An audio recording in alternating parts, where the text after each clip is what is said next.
wildfires. The lawsuit claims allowing officials to destroy or decide what information is subject to law sets a dangerous precedent. And the women's basketball tournament field is set. UConn and Texas punch their tickets to the next round with wins on Monday. Next up, UConn will meet UCLA on Friday in Tampa, Florida. Texas will take on South Carolina in the other matchup. Get BIN News on demand 24/7 on the iHeartRadio app.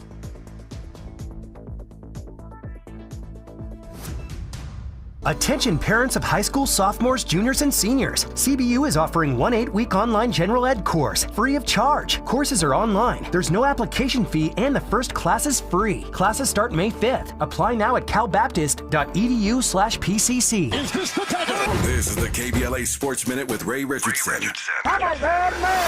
USC Nation will always believe that last night's NCAA tournament game against Connecticut would have had a different outcome with Juju Watkins on the floor. A marvelous season for the USC women's basketball team ended last night with a 78-64 loss to UConn in the Regional 2 final. USC finishes at 31-4, their best record in 42 years. UConn star Paige Beckers hurt USC with 31 points, 6 assists, and 4 steals. Center Rhea Marshall led USC with 23 points. A disappointing finish for senior forward Kiki Irifin, who the Trojans needed to help replace the loss of Watkins. After scoring 36 points against Mississippi State last week, Irifin made only 6 of 29 shots in the Trojans' last 2 games for a combined 17 points. She was 3 for 15 last night. UConn advances to the Final Four to play UCLA on Friday. No debates, no speculation, just the info you need. That's your KBLA Sports Minute. I'm Ray Richardson on KBLA Talk 1580.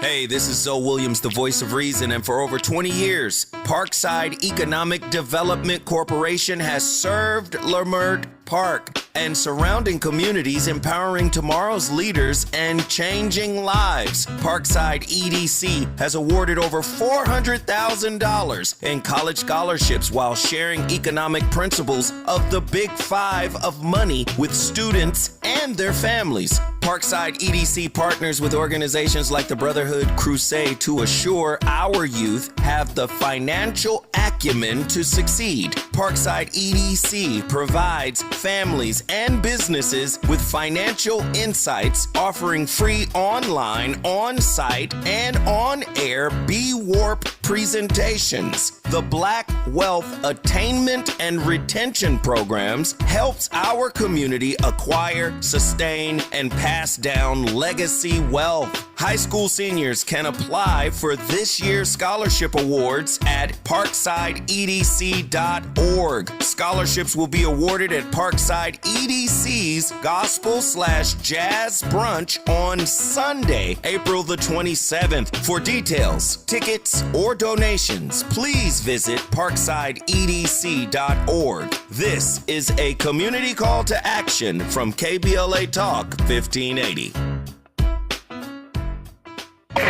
The revolution will not be televised. What's up? It is Killer Mike, also known as Michael Render, and I'm encouraging you to listen to more, not less of Truth Time with Dr. Cornel West and Senator Nina Turner on KBLA Talk 1580.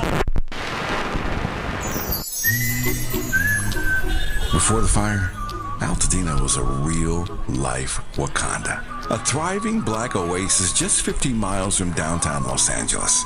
80% black residents were homeowners, building intergenerational wealth against the odds. It was a hub of black-owned businesses, churches, and cultural institutions. It stood as a symbol of black resilience and economic independence. Then, in a matter of hours, it was gone. The fire tore through homes, swallowed businesses, and left behind a painful void. But was it just an unstoppable act of nature, or was negligence involved?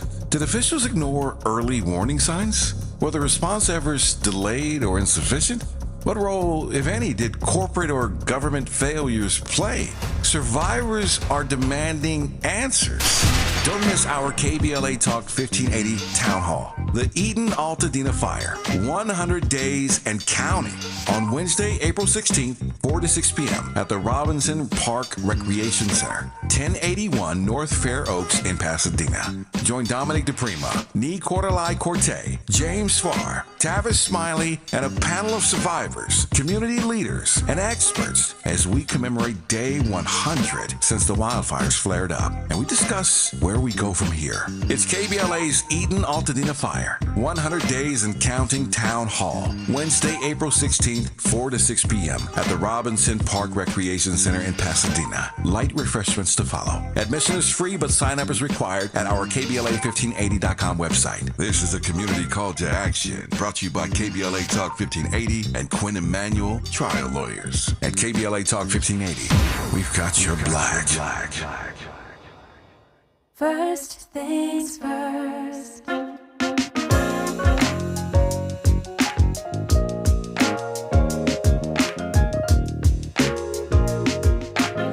Things first, it's the DU General, Money P. I'ma put you up on the schedule. 6 to 9, 8 weekdays, not 2 and 7. Let's go. We got a lot to talk about, so much to pedal through. Unapologetically progressive. Tune to KBLA 1580 to get the mess. We're your ancestors' favorite radio station. First black on talk radio, left side of the nation. Me and Dominique DiPrima go way back.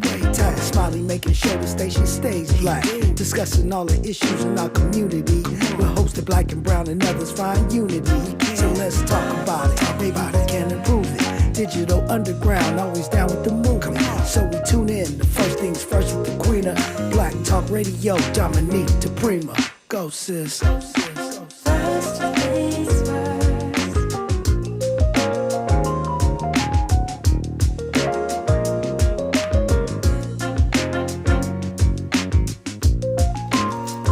KBLA Talk 1580. Good morning and God bless. I'm Dominique DiPrima. The show is called First Things First, and my very first thing today and every day, giving thanks, giving praises, asking for blessings from God, asking for the blessings of the ancestors and the elders, and let's go. We got a lot to do and a lot to talk about as usual. This is what we call a Talking Point Tuesday, where we debunk the BS and realize and understand where these ideas that we call talking points come from. We follow the money, and that's what we do. It's also April Fool's Day, if you mess with that. I don't, but beware, there are folks around here who do. So I'm going to leave it right there. And the way we do things on a Tuesday, hour one, we typically look local, what's going on the left coast. Hour two, we go national, international, and beyond. And in the third hour, we do a deep dive or a hot topic. Today, we're doing things a tiny bit different. Hour three, we are going to be opening the phone lines, having some phone amnesty, as I call it, for folks who have already called. They may want to call again. Typically, we limit that to once a week. We are having phone amnesty today because there's so much going on that we need to unpack on the national scene. So we'll be getting caught up. We'll be joined in studio by my Republican colleague here, the only Republican that works at the station. John Wood Jr. will be joining me, and we love to have a little friendly sparring. And that's what will happen in the spirit of Talking Point Tuesday.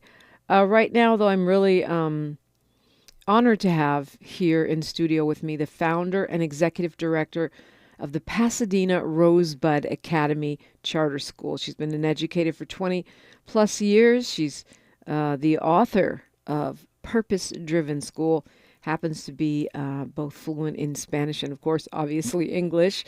And I actually met her at our very first broadcast around the Eaton Canyon fire.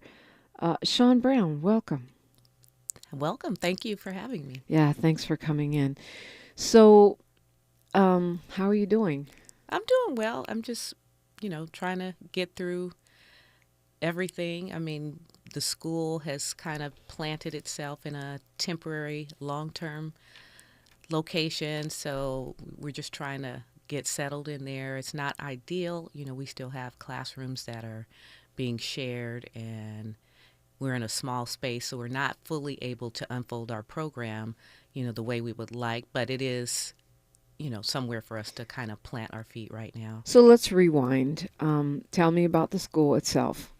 So Pasadena Rosebud Academy was founded in 2007, and the vision is to develop well-rounded critical thinkers who will have a positive impact on the world.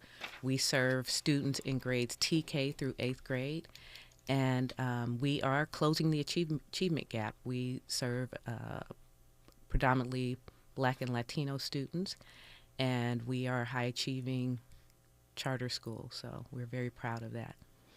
And what happened to the school? So on January 8th, our school was burned in the Eaton fires. It was completely destroyed, and it kind of sent us into a crazy space, and we were forced to find another location, and it took some time. It took some doing, and it was, a challenge for us initially, but then once we started to get our footing, and we were very fortunate, the first week we did all field trips so that we can get our students back together. The first week meaning right after the fires. So the fires happened on a Wednesday. Mm-hmm. The Friday, that immediate Friday, we got the families together at a local church, and we had a gathering. We had a mental health therapist come in and talk to the parents. We had barbecue, arts and craft for the students. 2 days after the fires. Correct. Wow.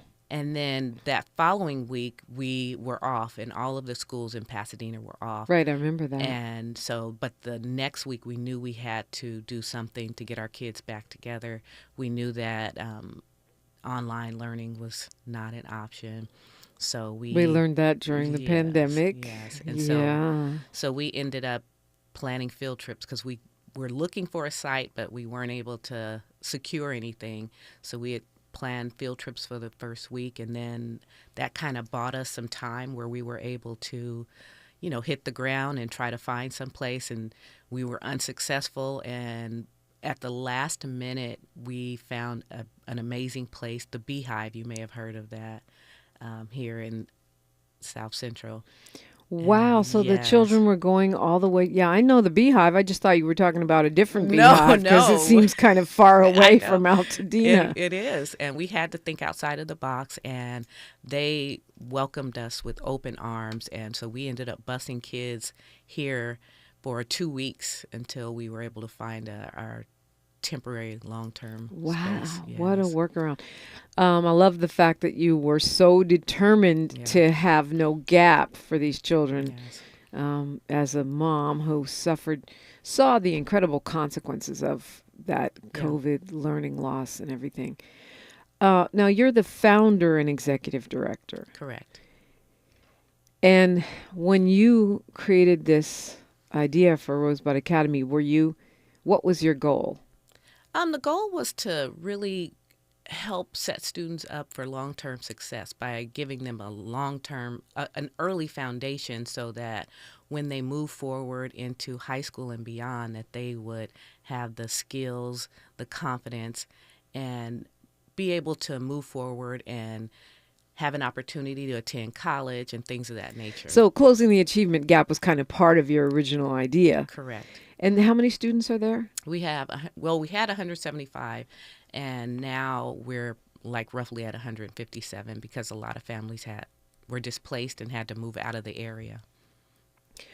Yeah, I remember we were talking about that when I met you at the Pasadena church. Yes.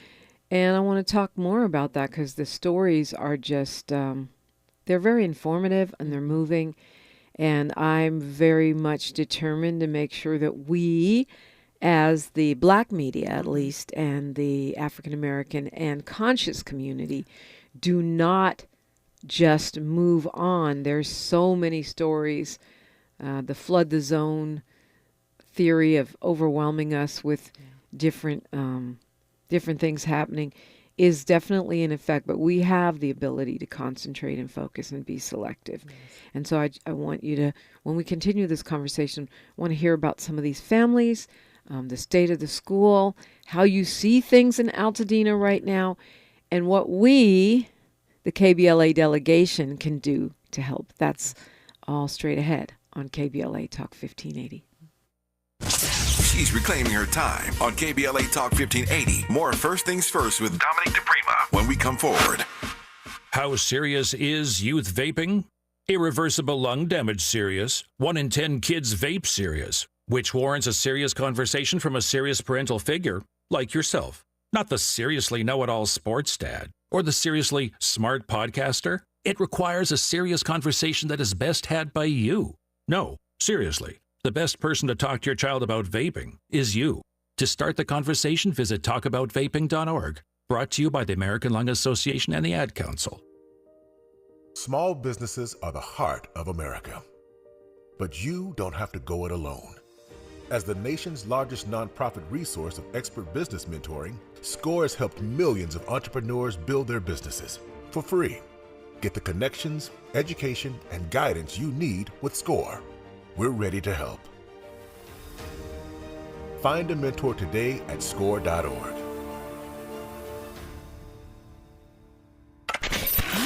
We've got a lot to talk about. I'm Reverend Gerald, the life coach. Is someone you love struggling with addiction and mental illness? Is improving your family's health important? Want to leave a legacy that your family can grow? Are you ready to enhance your perception of life experiences? Then wake up weekends at 7 a.m. with Urban Family Focus and get the wisdom, opportunity, resources, and motivation to live your best life. Join the conversation on Urban Family Focus Saturday and Sunday at 7 a.m. Unapologetically progressive. KBLA Talk 1580. We've got your black.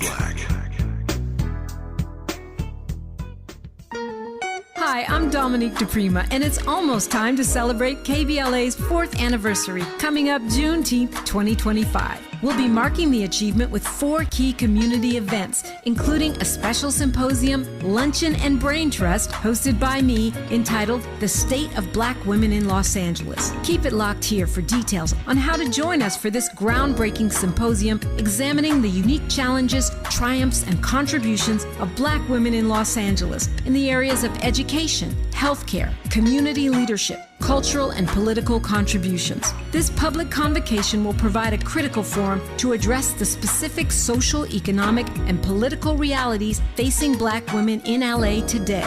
We'll go live with a radio broadcast and YouTube live stream, a public discussion, and a private dialogue with some of LA's most impactful women. It's an affirmation of Black women standing at the intersection of race and gender in times of adversity while demonstrating remarkable resilience and leadership.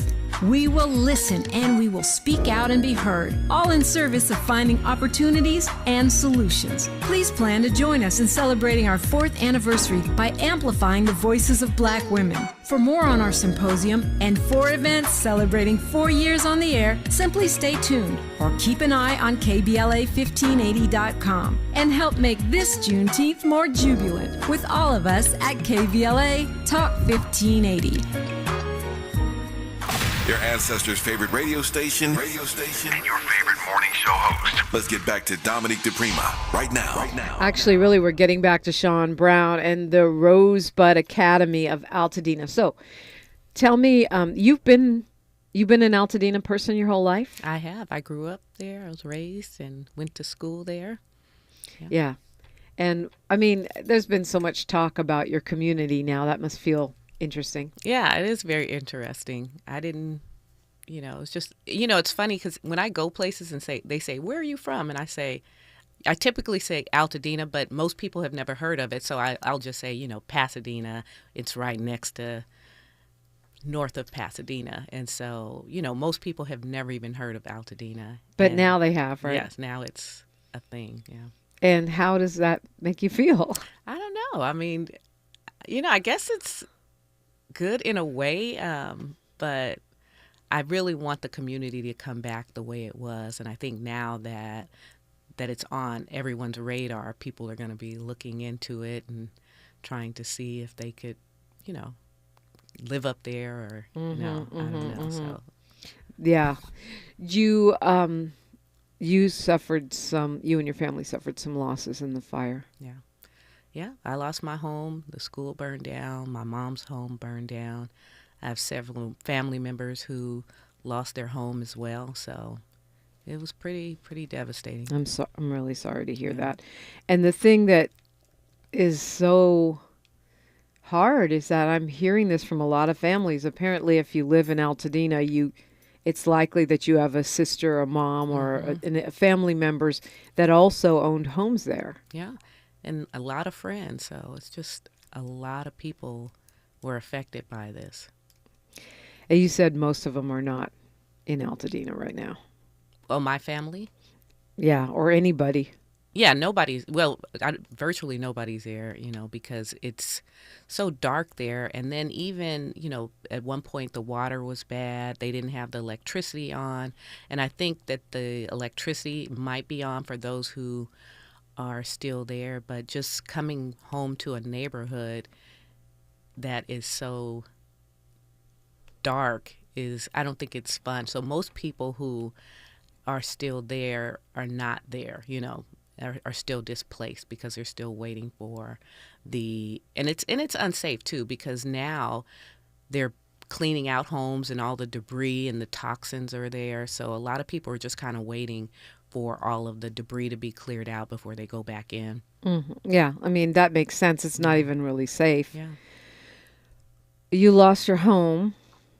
Yeah. You're living in an apartment now? Yeah, we just secured it. In February we secured an apartment. But life is not back to normal at all. No, and I don't know that it will. I think we have to kind of create a new normal for ourselves. How are you handling that emotionally?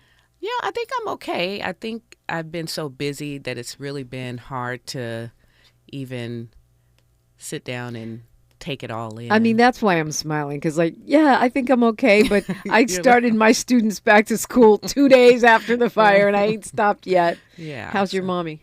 She's doing well. She's in Paramount with my sister and my dad, too, because he was living with me, so we had to move him out and find him somewhere stable that he could be comfortable. That's the thing that trips me out when people, when we're coming in to give charity or try to help, people are scattered, right? They're not in Altadena. No, most people. No. Yeah. I did go drive around one day up there, and it's real different in person than on TV. It looks bad. It's bad. And I think now that they're cleaning things out, it looks a little better, but it's just not, what we're used to. And it was such a beautiful community, and the homes made it unique, and all the trees, and, so we're just kind of waiting for that to come back. Meanwhile, the school is in a tiny spot. Yeah. But you were telling me how, I mean, obviously it's not just your family. A lot of the children were affected, right? Yes, a lot of families were displaced in one way or another. So what does that look like for you as a teacher, for you guys as a community? What does that even look like? Well, I think everybody's working together to try to build back and come back to the neighborhood. So we are just kind of pulling our resources together, and there's a lot of information out there. We're helping to disseminate information and sharing resources, and just really trying to help each other out and make sure everybody has secured a spot. We still have a couple of families that haven't found places to stay. Yeah.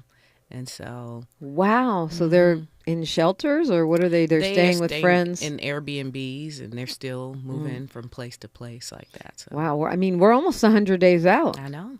But then again, it shouldn't be surprising, because this is Southern California, where housing is not plentiful. Yeah. And then if you need more rooms, it's even harder to find a place, and it's more expensive. So those are some of the challenges that people are facing as well. And how are the children doing? You said by Friday you already had mental health help, which I think is brilliant. Yeah. I didn't see that during COVID the way it should have been done or following. How are they doing? They're doing well. The kids are resilient, and kids really piggyback on, the adults in their lives and their energy and how they handle things. And so I think we took them on field trips the first week. They were ecstatic. So they've been pretty much distracted. And then we were at the Beehive, which is also an amazing place for our students. And so that was exciting for them. Now we're at our new location. So it was a lot of excitement for them. So it really was a distraction from what was really happening. And so now we're at our new location, and we're still trying to make it exciting for them so that they can, not feel like, oh, we're somewhere different. We're in a smaller location. So we're bringing in, different people, different experiences for them. So I'm smiling because it sounds like you're the one that probably needs to go away somewhere and let yourself fall apart. I cannot wait until I get that opportunity. Yeah, because it sounds like you're holding it together for a lot of folks. Yeah. But even with excitement and distraction, I mean, I think about the kids a lot because many of these children, if they're over 8, they remember COVID. Yeah. And that was a lot of loss and disruption. And now to lose your home and your school, it seems like just a lot for kids. I know kids are resilient and you're right, they follow our lead, but still, I just worry about the impacts. Yeah, and I think we won't even know the impact for a while, but we are continuing to have counselors come in. We've had organizations that come in and do mental health work with the students. And so we're trying to keep that going and allowing kids the space to express themselves and talk about how they're feeling. So, yeah. You don't see any learning loss then? Well, I mean, it's probably too early to tell that too, but still.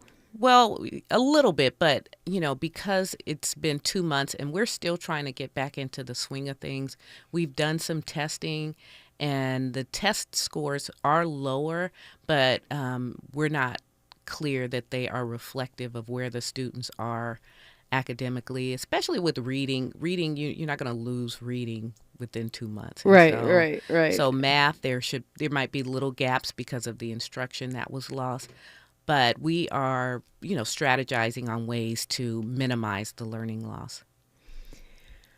And you got to find a place, right? Or you're not going to stay permanently in the place that's too small. We could not. And so we are looking to get our own space, and we want a facility of our own. Prior to the fires, we were leasing from the school district, but now we want to really get our own space and create something amazing for our students and our families. So that's part of the excitement that you're keeping going with these children, right? Yes. We're going to have a new space. Yeah. And in service of that, we have an event coming up, right? Yes, we do. We are having a fundraiser. It's a comedy show fundraiser on April 6th at 4 o'clock at the Ice House. So if anybody wants to come out and support us and help us with the recovery and rebuild, that'd be an amazing event to help us out with. That's a fun way, and I'm sure it's the first of many. Yeah. But this is the 6th. That's at the Ice House. And where can they get tickets? Is it just show up and buy your ticket at the door, or? No, you need to go online at the Ice House and go to April 6th, and they have a couple of events, and ours is called Stand Up for Students. And then you click on that particular event, and there's assigned seating, so you would just purchase your tickets. So Stand Up for Students, I'm assuming these comedians are on board. They're, donating their time. Yes. To support the school. Yes. I love that. It's probably everyone needs a good laugh right now. Yeah. No, that's important. Yeah. And I'm assuming, obviously one fundraiser ain't going to build a whole school. So I'm assuming this is part of a larger drive. Yes. So this is just a small drop in the bucket towards a larger goal. And moving forward, we're going to need funders. We're going to need a lot of people supporting us to get a new facility. And, well, we'll talk more about how folks can tap in because, one thing I know about KBLA and our delegation here, people always want to help. They always want to know what the solutions are and how they can get involved. We've got news, traffic, and sports right here, but we'll keep it going on the other side. I'm also interested in getting your take on how the recovery is going and, will we be able to build back black? All that straight ahead on KBLA. You know where you are. Talk 1580. More of First Things First with Dominique DiPrima when we come forward. I'm Bree Wood with 4 things you should know with BIN News. Severe weather is expected today across the plains, Midwest, and South with potential tornadoes, damaging winds, hail, and heavy rainfall. This could lead to flooding in the Ohio and Mississippi valleys, affecting areas from Dallas, Texas to Des Moines, Iowa. A judge blocked President Trump's plan to end temporary protected status for 530,000 Venezuelans, citing their economic activity. Trump's policy chief criticized the decision as judicial tyranny. Michigan school districts may lose nearly $42 million in federal pandemic relief funds after the reimbursement deadline was moved up by a year. This affects 27 districts with pre-approved projects, potentially forcing cuts in instructional spending. And former NFL baller and analyst Richard Sherman shared that his house was robbed at gunpoint while his family was home. His wife kept their kids safe. Sherman posted images of the thieves seeking public help. KBLA News on demand 24/7 on the iHeartRadio app. Attention parents of high school sophomores, juniors, and seniors. CBU is offering one 8-week online general ed course, free of charge. Courses are online. There's no application fee, and the first class is free. Classes start May 5th. Apply now at calbaptist.edu/PCC. This is the KBLA Sports Minute with Ray Richardson. USC Nation will always believe that last night's NCAA tournament game against Connecticut would have had a different outcome with Juju Watkins on the floor. A marvelous season for the USC women's basketball team ended last night with a 78-64 loss to UConn in the Regional 2 final. USC finishes at 31-4, their best record in 42 years. UConn star Paige Beckers hurt USC with 31 points, 6 assists, and 4 steals. Center Rhea Marshall led USC with 23 points. A disappointing finish for senior forward Kiki Irvin, who the Trojans needed to help replace the loss of Watkins. After scoring 36 points against Mississippi State last week, Irvin made only 6 of 29 shots in the Trojans' last 2 games for a combined 17 points. She was 3 for 15 last night. UConn advances to the Final Four to play UCLA on Friday. No debates, no speculation, just the info you need. That's your KBLA Sports Minute. I'm Ray Richardson on KBLA Talk 1580. LA property owners, join us to house more veterans. By accepting veteran housing vouchers, you will receive guaranteed rent while providing a stable and safe home that will make a difference in their lives. Help house our heroes. Expedited processing and dedicated support for property owners is available because every veteran deserves a place to call home. Email houseourvets@lacity.org, houseourvets@lacity.org for more information. KBLA Talk 1580. We've got a lot to talk about. KBLA Talk 1580 is committed to self-care and community well-being. Walk Good LA was formed in June 2020, inspired by the Black Lives Matter movement and the beginning stages of the COVID-19 pandemic. What began as a few minutes of breath work and yoga meditation before protests against police brutality turned into a safe space for the community to heal in hard times. The immensely positive response from the community transformed the momentum into a movement. Today, Walk Good LA is a black and brown-led community wellness organization based in Los Angeles. They provide spaces for healing through community yoga classes, guided meditations, hikes, run clubs, and other activations throughout Los Angeles that attract hundreds of members weekly. With the help of Propel and Michael B. Jordan, they now have a yoga and wellness studio in Los Angeles called the Walk Good Yard. To join their mailing list and connect with healing spaces, please visit walkgoodla.org. That's walkgoodla.org. Or find them on Instagram at walkgoodla. This is a community call to action, a community call to healing from KBLA Talk 1580. Stories are power. The Black Land Lost Narrative Archive Project is an effort to collect, preserve, and amplify stories of Black land loss.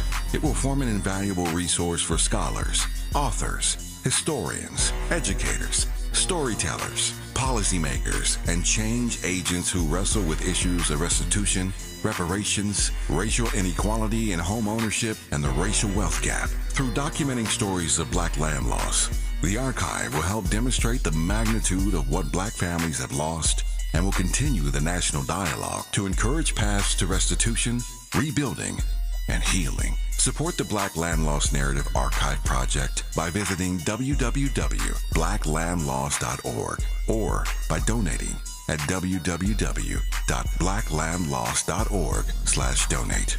Spread the word to inspire awareness, activism, leadership, and change. And join us in making a lasting impact. This is a community call to action from KBLA Talk 1580. We've got your black. Thanks for waking up with Dominique DiPrima on KBLA Talk 1580. Yes, indeed. And we're talking about the Rosebud Academy, which is a charter school founded by this woman who's with me right now in the studio. It's so obviously it's a black-owned business in that sense. And her name is Shawn Brown. You guys are in a temporary location. You got a fundraiser coming up next week, the 6th. If folks want to come and laugh, it's an opportunity to do so. Actually, it's the weekend. It's not even next week. It's on Sunday. Sunday, yeah. Mm-hmm. And then somebody who wants to remain anonymous just made a donation right now. So if you want to do that, you can actually go directly to the school's website, which is rosebudacademy.com. Correct. Rosebudacademy.com. There's a donate button right at the top. You guys have a GoFundMe, which it seems like you guys are getting some donations, but to actually get a whole new school, that goal that you have there is not it. No. We need a lot of money to get a new location. So it's going to take a different effort. And, these small fundraisers are helpful, and particularly for the recovery portion of what we're dealing with now. You mean just like getting up and running your day-to-day as opposed to getting a whole new school? Yes, but this is helpful for, everything. So. I also think it's helpful because it reminds people that this ain't over. Yeah, exactly. Do you worry about that? People just kind of moving on to the next news cycle? I do. I feel like, at some point people will be on to the next thing, the next big thing. Mm. Have you decided what you personally are going to do yet? Are you going to rebuild? Are you going to? No, I for sure want to rebuild. Yeah. Definitely. And your mom? She wants to rebuild as well. Okay. Yeah. So. Okay. And, mostly everybody that I've spoken with want to rebuild. I do know I heard there were some, older people who just are like, I don't have the time or the patience, and they're moving out. I mean, it's sad, but you kind of can't blame folks because if I'm 90, I don't want to wait years for my home to be rebuilt. And it's a lot of work, and I don't even know how someone elderly would be able to handle or navigate all of the paperwork, all of the things that need to happen just for the rebuild. It's a lot of work, and, you have to be pretty astute and, have the time and the Make patience. the time, because I know you don't have the time. I know. I'm so fortunate. My daughter is handling pretty much all of our personal things while I manage the school. Oh, that's amazing. Yeah, that's great. So you're finding a way. I am. Yeah. But it is a lot of paperwork. Yesterday was the FEMA deadline. You got to deal with multiple agencies. How do you view the cleanup? I walked around there and I saw Army Corps of Engineers signs saying the work here is done, and have a check mark. And I was like, but why is there so much junk still on this lot? How do you view the cleanup? I mean, the cleanups that I've seen, they seem, like they're preparing for that next phase. Yeah. I don't know much about it. I know that they had the fires up north, and I have some friends, other charter friends, who have been really helpful from the CCSA. And, they've been helping us navigate the situation. And so, I talked to them about how it impacted them personally and what are some of the things that they had to do. So, and there's different stories. Everybody's doing different things to get to the same end result. So. Everyone's doing the best they can, however they can. Exactly. Now we're hearing reports. ABC 7 is reporting yesterday that Caltech started collecting samples from the soil around Altadena and found, not surprisingly, a high concentration of lead. 52, which isn't surprising because a lot of those are older homes and it's paint and whatnot. that burns. How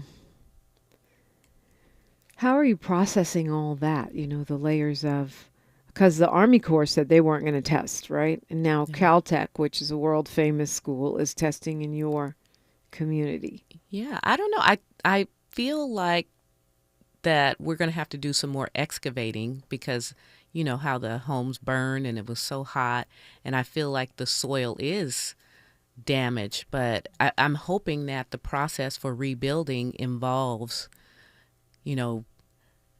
getting that extra layer off so that we can get to something a little more less hazardous. Yeah, I think I read that the county, when they come and clean the lots, they take 6 inches. Yeah. But, there's not going to be testing. But one thing that Caltech found that I thought was encouraging was when they were measuring for the lead on windowsills, that once they cleaned it, the lead level dropped. So, okay. I don't know that that applies to soil, but it just seems like even, navigating those spaces to drive around, and it's a little dangerous. It is, especially when they're in there toying with the soil and it's getting in the air. So it is challenging.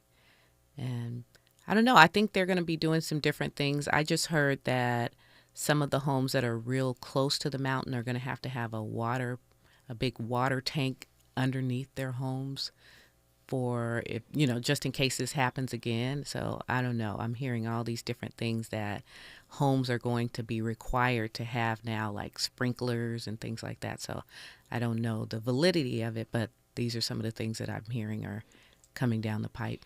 Wouldn't surprise me. I've heard speculation on that from people, realtors and insurance people and lots of other people, that homeowners.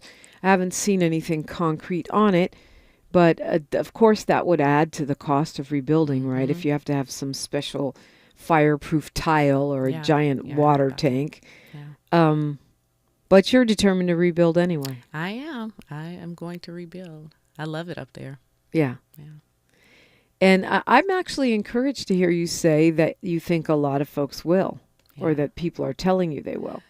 I think so far, people are still coming back. I don't know if it gets too challenging, if people are going to tap out. But I think that right now people are in the mind frame of rebuilding.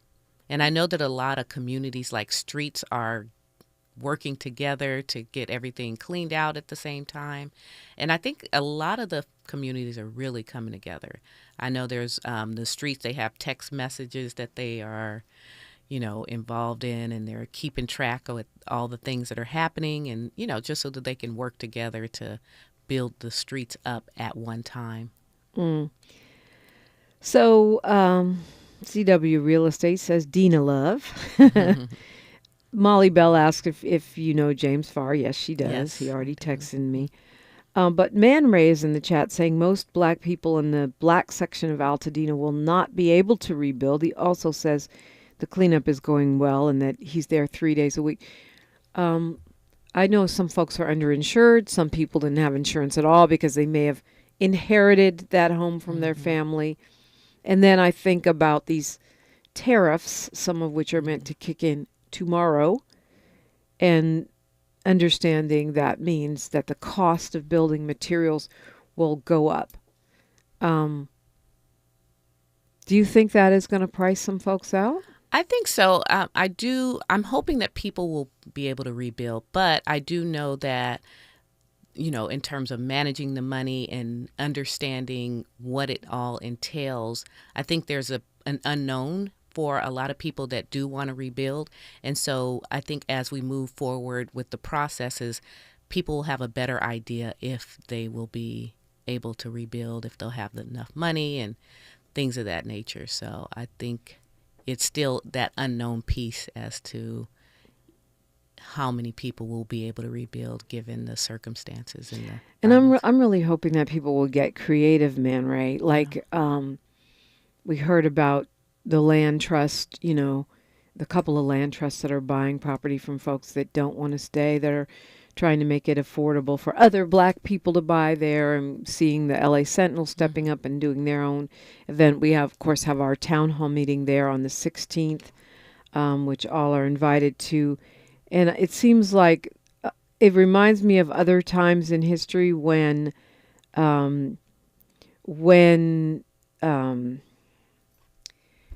black people led the news cycle, where we had to be the ones to say, we're not giving this up. This is an important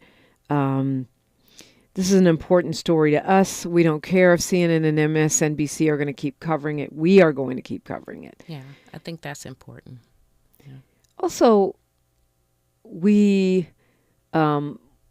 I've been very impressed with what you say, which is the resilient, the unity that I'm seeing, the way people in Pasadena are stepping up. It's incredible. And want to talk more about that when we come forward, and reminding you, let's support this one black-owned school and support wherever we can in ways that we can verify make a difference. I'm Dominique DiPrima for KBLA Talk 1580. KBLA Talk 1580 is an intervention. When we come forward, includes you. KBLA Talk 1580, turning pain into power. The Eaton Canyon fire devastated many black families in Altadena, taking more than just homes. It took memories, legacies, and generational wealth. The heart of a black community is now in jeopardy, but Justice Coalition, led by Gage and King LA Lawyers for the People, are here to help. If you've lost your home, we are standing by to hold insurance companies and utilities accountable for the damage caused. When the community suffers, we all suffer. Together, we can rebuild what was lost. Your recovery starts today. Call 626-429-1259. That's 626-429-1259. Or visit www.eatonfirelawyers.net.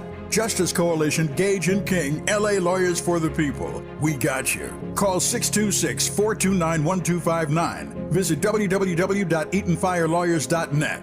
Again, 626-429-1259. This is attorney advertising. Past results do not guarantee future outcomes. Legal representation is provided by licensed attorneys. I joined the military for my kid and his mom. I miss my son a lot. One of the things with the military is tobacco, but that's how a lot of people try to deal with mental issues. Everyone's vaping constantly. After my first hit of a vape, I was hooked like that. Once I got back home from my deployment, I caught my son trying to hit my vape. That was it. I had to quit.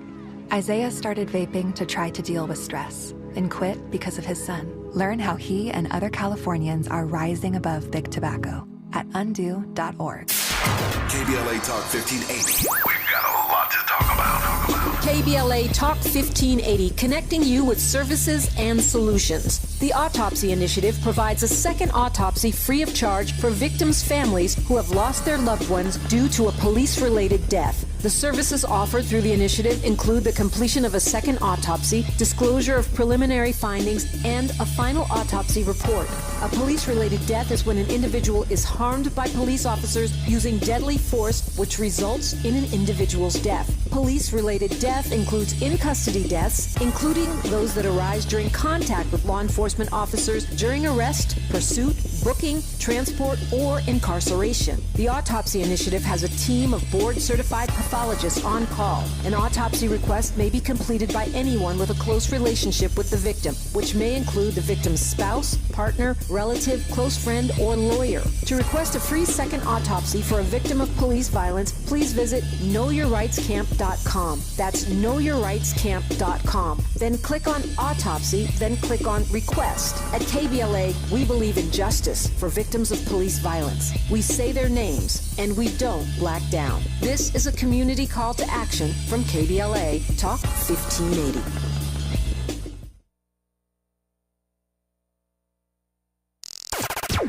Broadcast Broadcasting live from Leimert Park, USA.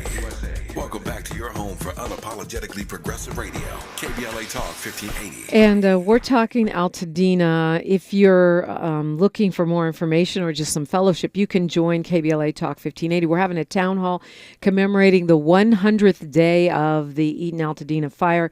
It's going to be at the Robinson Park Recreation Center. It's 1081 North Fair Oaks in Pasadena. It will be Wednesday, April 16th, which is the actual 100-day mark, from 4 to 6 p.m. Tavis Smiley will be there. I will be co-hosting along with Dr. Nicolai Corte. James Farr will be there. That is sponsored by Quinn Emanuel. All are welcome, and we would love to see you there. I think really important, and one of the reasons why I'm so grateful that you could come in studio and spend the hour with us, Shawn Brown, founder and executive director of the Rosebud Academy, is that it's important to hear from folks that are living this, not just us reporters on the ground and how you see things. I'm happy to hear that you yourself personally and your mom are both rebuilding, and that you're determined to get it done no matter what the obstacles are. I was reading about this team of architects who created a bunch of pre-designed homes. Like, yes, you can pick a design that would save a couple steps for folks and some money. And you said, yeah, you were familiar with that. I am. I heard about it before from one of my friends who was a part of the fires up north. And so she talked about, though, that would be one of the options to move forward, and it would make it easier because they would already be approved with the permits and things of that nature, and it would just make the process go a lot faster. So when we think about Man Ray's concern about people not being able to afford to rebuild, it may be you got to get the insurance, and then, you know, if your insurance is not enough, you can get a certain amount of dollars from FEMA, although I know it's small, and we have to assume that FEMA is going to continue to exist. Mm-hmm. And then people are doing GoFundMes, even though we now know that's taxable. Mm-hmm. And I think we can also consider demanding from state, federal, and county and cities resources to help folks as they rebuild. I mean, I think that's something that we as citizens, particularly concerned about preserving that aspect of Altadena that is Black, because I know it's a multicultural community. That's something we can step up and be loud about. Yeah, I agree. And I do notice that, in this case, the architects, but others are stepping up and offering a certain amount of services and you know, different resources. Yeah, there's so many resources that have been poured into the community in a variety of ways, and you know. And I do feel like the community has been very good about disseminating that information because it's coming from churches, it's coming from organizations. And so I think that people are tapped into what they can do and what's available for them. And so they just have to take those necessary steps to get it done. Yeah, I mean, when we started out, I was speculating about what that looks like because I know everybody is scattered. Some folks are in Paramount. They might be in Inglewood. They could be, you know, Fontana, like who knows, yes, wherever people have family, wherever they have opportunities. But what if, you know, we were talking during News, Traffic, and Sports about one family that didn't have any insurance at all. They are tapping into all of the resources and getting out there to find out what steps they can take to ensure that they're able to build back. And I know one of the steps is getting one of the plans that are already created for the rebuild, and that makes it a little less expensive for them, but it also helps them get in, you know, earlier. So they're just looking into all the different avenues that they can so that they can ensure that they rebuild. Yeah, and now there are, from what I'm reading, there are developers that are pretty aggressively trying to buy those lots. Yes, I heard that as well. And it makes sense. I mean, that's what they do. And this is a huge opportunity for them. That's exactly what they do. Yes. But also, as I mentioned, I know there are, housing nonprofits and land trusts that are creating an alternative. Green Line Housing Foundation bought a lot last month, a 68,000 square foot parcel on West Altadena Drive. And some other nonprofits are stepping in to try and make sure it's not just developers who will sell to the highest bidder or who may have different visions of what Altadena should be. Well, that's good, because I didn't know that there were organizations that were trying to do that. But I think that'll be very helpful in maintaining the culture and the vibe of Altadena if we can get people who are invested in what it was and are willing to maintain what we've had. So I'm happy to hear that. I didn't know that they were doing that. I'm glad to be the bearer of a little bit of good news. And for those interested, every Saturday at 10, James Farr now has a show on this station. We tries to bring those resources together. I do my best to let folks know what's going on as well. But it's hard to track it from afar. So I'm just encouraged and actually really impressed by your tenacity here, and just like, we're rebuilding our homes, we're getting a new school, we're keeping these kids excited, and that you have arrived to help. And one of our KBLA delegation already sent a donation. Actually, they sent it to me, and I sent it to you. But you can go to rosebudacademy.com, and you can donate directly there. It's real easy. They even have it set up with PayPal. And I imagine every bit makes a difference. Everything helps, yes. What are we missing in the mainstream narrative? I know you said you don't watch the news, and I feel like that may be you protecting your peace. Yes, it is. But for people from the outside, what are we missing, whether it be the vibe of Altadena or the recovery? I think both, actually. I think people, because they didn't know about Altadena, they didn't get a chance to see it before the fires, burned it down. But I think the aftermath, and I think that's still just a big unknown. And so people are just kind of moving without sight and hoping that things will come back to the way they were. And I know they won't be exactly the way they were, but I hope the integrity of the community and the culture is still maintained after people have an opportunity to rebuild. And how would you describe that culture and that vibe? So it's a very, family-oriented place. I think one of the things that stands out to me is that it was really about single home dwellings. There were maybe one or two apartment buildings, and so everything was a home. And but also the beauty of it, the greenery, the mountains, and the peace of it. It's very slow paced. There was not a lot of traffic and a lot of noise, and so it was just it's like a small piece of heaven, I feel like. Wow. Yeah. And what do you miss the most right now? A lot. But I miss being able to pull up in my driveway. Now I live in an apartment, so and I'm not complaining because I'm fine. But being able to just pull up in my driveway and get out. Now we have to go into a big parking structure, and you have to have a wagon to carry your groceries, and it's a whole move. But I mean, again, I'm not complaining, but it is different. And well, I'm just so thankful that you came in and shared with us this morning. What would you like to leave us with, Shawn Brown? Rosebud Academy, y'all. Rosebudacademy.com if you want to make a donation. Or you can go to the Ice House Comedy Club, icehouseComedy.com. Get your tickets for April 6th. Yes. Yeah, and if anybody wants to donate to our GoFundMe just to help move towards our rebuilding phase, that would be amazing. Yeah. Anything else you want to leave people with on their mind?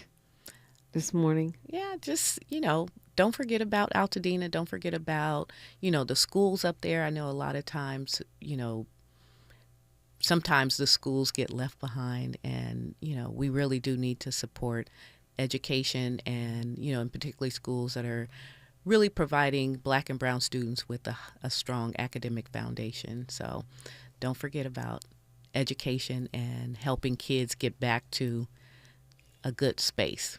I mean, the fact that you've got 157 out of 175 students there says a lot about the work that you're doing. Thank you for the work that you're doing. Thank you for fighting for your students and your community, Shawn Brown. It's a pleasure to talk with you. Thank you for having me. I appreciate it. Talking Point Tuesday vibes next. My Republican friend John Wood is here. It's on KBLA Talk 1580. KBLA 1580 Santa Monica. I'm Bree Wood with 4 things you should know with BIN News. Severe weather is expected today across the plains, Midwest, and South, and heavy rainfall. This could lead to flooding in the Ohio and Mississippi valleys, affecting areas from Dallas, Texas to Des Moines, Iowa. A judge blocked